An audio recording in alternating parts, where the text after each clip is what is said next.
ఈరోజు మన చందమామ కథల్లో శిక్ష అనే కథ విందాం. కథ వినే ముందు నాదొక చిన్న రిక్వెస్ట్.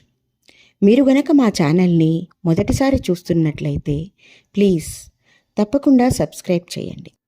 ఇక కథలోకి వద్దాం. రామాపురం అనే గ్రామంలో అంటరానితనం పాటించబడుతూ ఉండేది.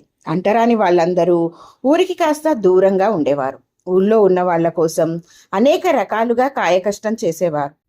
కానీ ఊళ్ళో మాత్రం వాళ్ళు ఎవరినీ తాకకూడదు. అంటరాని వారి కోసం వారు ఉండే చోట ఓ చెరువు ఉండేది.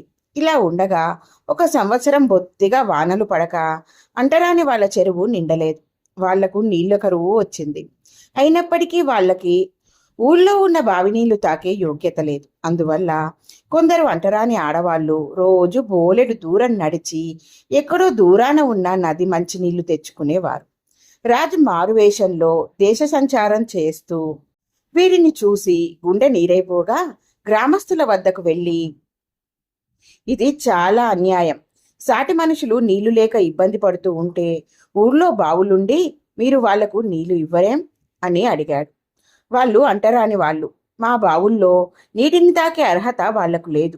ఇది మా నిర్ణయం కాదు, భగవంతుడి నిర్ణయం అన్నారు గ్రామస్తులు. భగవంతుడి విషయం అటు ఉంచండి.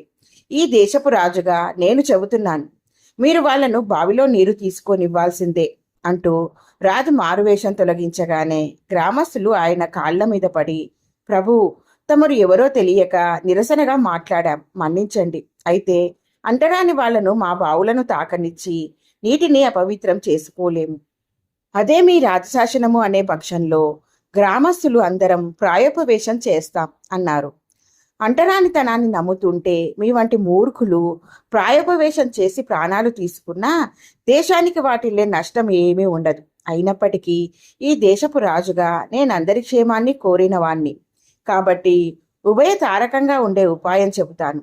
వాళ్ళను బావుల్ని తాకనివ్వకండి, మీరే వాళ్లకు నీళ్లు తోడు ఇవ్వండి. ఆ విధంగా వాళ్లకు నీళ్ల కరువు తీరుతుంది, మీ సదాచారము నిలబడుతుంది అన్నాడు రాజు. గ్రామస్తులందరూ వేరే దారి లేక దీనికి అంగీకరించారు. రాజు తిరిగి రాజధాని చేరుకున్నాక దాన్నే రాజశాసనం చేశాడు. ఈ శాసనం ఆ దేశపు మంత్రికి నచ్చలేదు. ప్రభు, మీ శాసనము అంటరానితనాన్ని ప్రోత్సహిస్తున్నది. అంటరానితనం నేరం కదా అన్నాడు. అవును, అంటరానితనం నేరమే, కానీ అది నేరమని అర్థం చేసుకోలేని మూర్ఖులు చాలామంది ఉన్నారు. వాళ్ళ మనసుల్లో మార్పు రావాలి, కానీ బలవంతంగా శాసనాలను మూర్ఖులపై రుద్దలేము. అగ్రకులాల వారు తామెంతో గొప్పవారమని భావిస్తున్నారు. అటువంటి వారి చేత మన శాసనం అంటరాని వారికి సేవ చేయిస్తున్నది. నీళ్లు తోడివ్వటం సేవాధర్మమే కదా. అందువల్ల ఈ శాసనం అంటరానితనం పాటించే వారికి శిక్ష అవుతుంది. ఆ శిక్ష నుండి వారు తప్పించుకోవాలంటే తాము పాటించే సదాచారం మానాలి అన్నాడు రాజు. మంత్రికి విషయం అర్థం కాగానే రాజు తెలివిని మెచ్చుకున్నాడు. ఎలా ఉంది ఫ్రెండ్స్ ఈ కథ? బాగుంది కదూ? నచ్చిందా? అయితే లైక్ చేయండి. మీ బంధువులకు, స్నేహితులకు ఈ కథలను షేర్ చేయండి. మరిన్ని మంచి మంచి కథల కోసం మా ఛానల్ను తప్పకుండా సబ్స్క్రైబ్ చేయండి. మరొక మంచి కథతో మళ్ళీ కలుద్దాం. ఉంటాను మరి.